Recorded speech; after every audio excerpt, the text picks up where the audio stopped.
So I just got back from seeing Spider-Man No Way Home, and I'm going to give you my thoughts about the film, what I liked about it, what I didn't like about it, and whether or not you should see it. This will be a spoiler-free review. I might do another one in like a week or two, which will be full of spoilers. So this is just for people that haven't seen the film yet. Plus, this video is completely unscripted, so what I'm saying is usually the first thing that comes to my head. So to start with, I thought the story was engaging and it was really good. If you like Into the Spider-Verse, then you will really, really, really like this film. Tom Holland, he's really good at Spider-Man, and he's pretty much proved himself to be able to play the role really well. When Tom Holland was announced and I saw him in Civil War, I thought he was okay. I didn't think he was like amazing, but in this film he's really, really good. So this film basically starts where Far From Home ended, where basically Mysterio exposed Spider-Man's identity, which honestly I kind of saw coming. I remember people were like, oh, is Mysterio going to be good? Is he going to be evil? What's his deal? I remember that was the main topic when Far From Home was coming out. I just knew he was going to turn on him.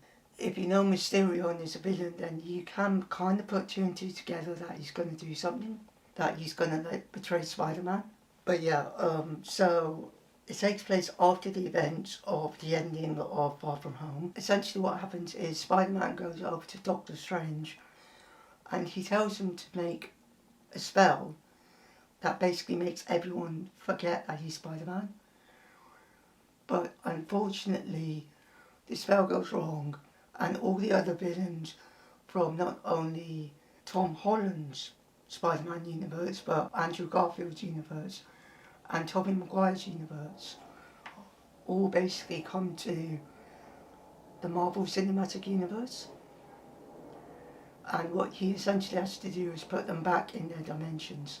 Seeing all these villains come together is just amazing. Like, if you're a fan of Tobey Maguire and Andrew Garfield movies, you will really love this. The best thing is the actors playing those villains in the movies haven't lost their touch. So Willem Dafoe, Alfred Molina, Jamie Foxx, Thomas Hayden Church, Rhys Ifans, they're all really, really good and they haven't lost their touch at playing those characters, and that's amazing. Furthermore, there's also the soundtrack, and for the most part the cinematography is really good, really well choreographed, along with the special effects, especially the parts with Doctor Strange. If you've seen Doctor Strange and love the special effects there, you'll definitely love the parts with him in this film. They haven't changed in the slightest. That's still amazing. In terms of the side characters, I'm not really a fan of the side characters. I think MJ is okay, and Peter's friend Ned, he's still kind of the same. I don't really mind him, but I don't love him either. Like, he's there. He's there, so I don't really mind him. But aside from all the good stuff, one thing that I can criticise is the editing choices that are there.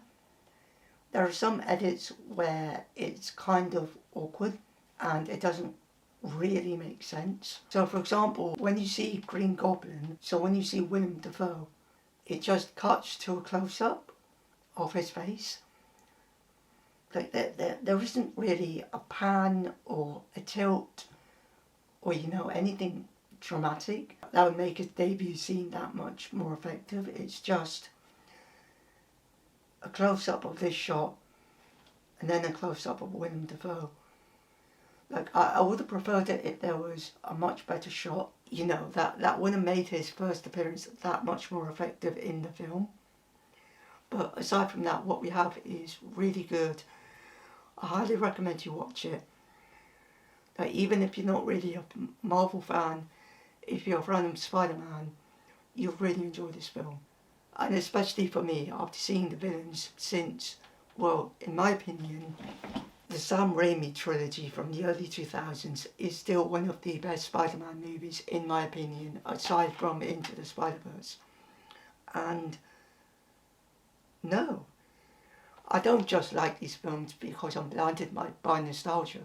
I honestly think they're really well crafted films, along with a really likeable and a really relatable main character, that being Tobey Maguire's Spider-Man.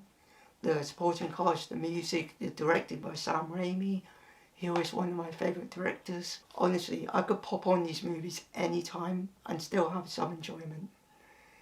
Even if they are slightly dated, such as the CGI, like especially from the first movie, but they're still really, really enjoyable and I still love them. Honestly, there's not really much to say about this film without spoiling it. But like I said, I will be doing... Honestly, there's not really much to say about this film without spoiling it. But like I said, I will be doing a spoiler review in like a week, maybe 2, maybe 3. Just so I can talk about the things that I want to talk about. So you know, such as certain scenes, certain choices, certain plot points, the post-credit scenes. But for now, what I can say is this is a really good movie. I highly recommend you watch it. You'll not be disappointed. So for me, this movie gets a thumbs up. So yeah, that was my review of Spider-Man Far From Home. See you next time.